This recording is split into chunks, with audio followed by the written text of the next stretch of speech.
going to go over now how to take a laptop apart.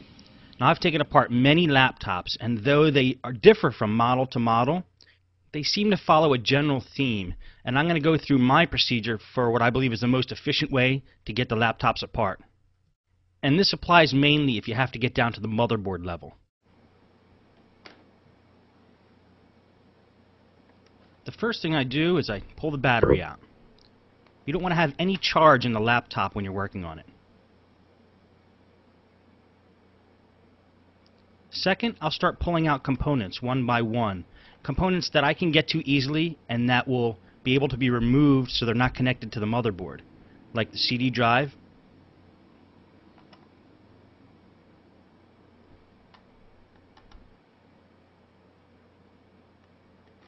and here I'm getting to the RAM. There's one stick in there. You just grab the two ends of the RAM holder and it'll pop up. Sometimes you have to use a device to get in there if it's too tight. And you pull the stick of RAM out. Then you have a wireless card. And wireless cards have that antenna. It's usually a black, gray, or white cord. It just pops right off. And again, the wireless card comes out just like the RAM does. Now we're going to get the hard drive out. And this laptop actually already has the hard drive taken out, but we'll take the cover off. Now what I really want to do is get the screen off, because the screen's going to be in the way.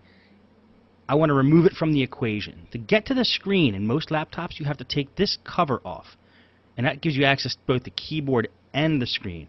I call it the hinge cover plate because it covers the hinges. And the way to get that off is usually to just pry it off, unless it's held in by screws, and that's why I turn the computer over.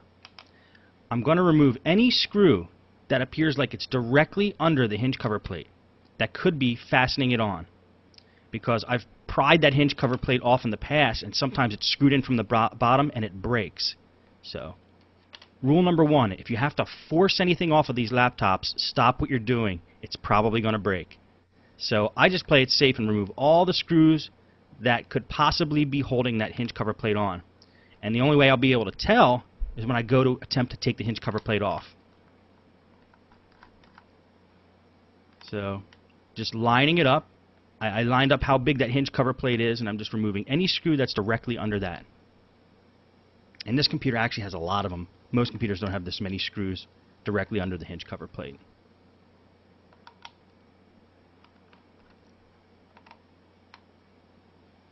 And that looks like all of them that could possibly be holding it in.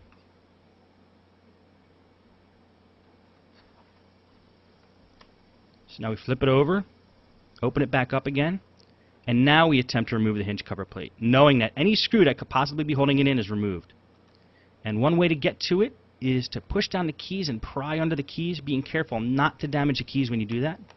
Or if that doesn't work, look for some other entry point, like there was right under the hinge. And then what you have to do is kind of jiggle it, and it'll pop off.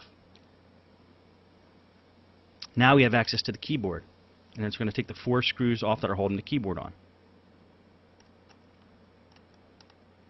Now that hinge cover plate in some computers might have a ribbon cable attached to it, or might be fastened in a different way, but they're all generally about the same. It's kind of snapped in there, sometimes with and sometimes without screws holding it in. And keyboards, sometimes they have screws like they have in this one where I'm pulling them off now, and they always are attached by a wide ribbon cable that you just grab by both ends at the connector and pull it out. Now I'm disconnecting any ribbon cable I see. This is for the touchpad, because when I take the top plate off of this computer, that ribbon cable is still going to be connected unless I remove it right now. Now I have access to the screen, and this is the LCD cable I'm pulling off now. And these 2 wires here go to the wireless card. You're going to find in a lot of laptops, the wireless antenna go through the computer to the bottom, to the wireless card, all the way up to the top of the screen. So you have to kind of fish it through the computer and pull it back. This way you could get the screen off. If we didn't pull these wires back, we wouldn't be able to remove the screen. And then we'll start removing screws from the hinges on the screen. This particular computer has 3 hinges that go straight down and hold the screen to the base. 1,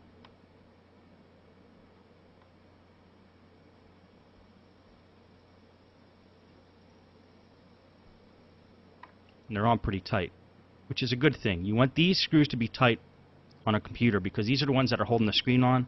You don't want the screen to be flapping around. And then we'll pull the screws out of the other side. Now if you'll notice what I'm doing with the screws after I'm taking them out of the computer, I'm putting them loosely in certain piles so I remember where they go. And we're going to talk more about this at the very end of this video, so don't get too hung up on wondering what screws go back into the computer and what positions. We will address that because that's definitely a big question.